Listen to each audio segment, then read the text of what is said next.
ಇದು ಬ್ಲ್ಯಾಕ್ ಮಟವ ಅಂತ ಹೇಳ್ಕೊಂಡು ನಾವು ಹಿಂದೆ ತೋರಿಸ್ಬೇಕಾದ್ರೆ ಏನಾಗಿತ್ತು ಅಂದರೆ ಫುಲ್ ಹಣ್ಣಾಗಿರಲಿಲ್ಲ. ಈಗ ಲಾಸ್ಟಲ್ಲಿ ಒಂದು ಉಳಿದಿತ್ತು, ಇದು ಫುಲ್ ಹಣ್ಣಾಗಿದೆ. ಬ್ಲ್ಯಾಕ್ ಅಂತ ಹೇಳಿದರೆ ನೋಡಿ, ದಟ್ಟವಾಗಿ ಬ್ಲ್ಯಾಕ್ ಇದೆ ಹಣ್ಣು. ನಾವು ಆ್ಯಕ್ಚುಲಿ ಸ್ವಲ್ಪ ಕುಯ್ಯುವಾಗ ನಮ್ಗೆ ಗೊತ್ತಾಗಿರಲಿಲ್ಲ. ಹಣ್ಣು ನೋಡಿ ಇಲ್ಲಿ ಎಷ್ಟು ಇದು ಮಾಡಿದ್ರು ಇದು ಹಾಗೆ ಹೋಗೋದೇ ಇಲ್ಲ. ಇದು ಅಷ್ಟು ಹಾರ್ಡ್ ಸ್ಕಿನ್ ಇದೆ ಇದು. ಮತ್ತು ಥಿಕ್ನೆಸ್ ಕೂಡ ಅಷ್ಟೇ. ಹಣ್ಣು ಭಾಳ ದಪ್ಪ, ಇದು ದೊಡ್ಡ ಹಣ್ಣಯ್ಯ. ಅಂದರೆ ಜಂಬೋ ಅಂತಲೇ ಹೇಳಕ್ಕೆ ಬರಲ್ಲ, ಪರ್ಪಲ್ ಅಂತಲೇ ಹೇಳಕ್ಕೆ ಬರಲ್ಲ. ಪರ್ಪಲ್ಗಿಂತ ದೊಡ್ಡ ಹಣ್ಣಿದು. ಮತ್ತು ಭಾಳ ಬ್ಲ್ಯಾಕ್ ಇದೆ. ಇದ್ರದ್ದು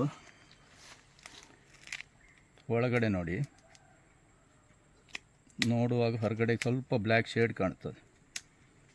ಈ ಥರ ಕಾಣುತ್ತೆ. ಪಲ್ಪ್ ಕೂಡ ಏನು ಭಾಳ ಚಿಕ್ಕದಾಗಿಲ್ಲ, ದೊಡ್ಡದೇ ಪಲ್ಪ್ ಇರೋಂಥದ್ದು. ಇದು ಪೂರ್ಣ ಪ್ರಮಾಣದಲ್ಲಿ ಹಣ್ಣಾಗಿರೋದ್ರಿಂದ ತುಂಬ ಚೆನ್ನಾಗಿ ಕಾಣ್ತಾ ಇದೆ ಇದು.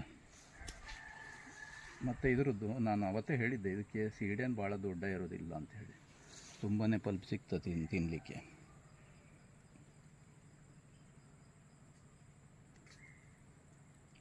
ಮತ್ತು ಇದರ ಪರಿಮಳ ತುಂಬ ಚೆಂದ ಇದೆ.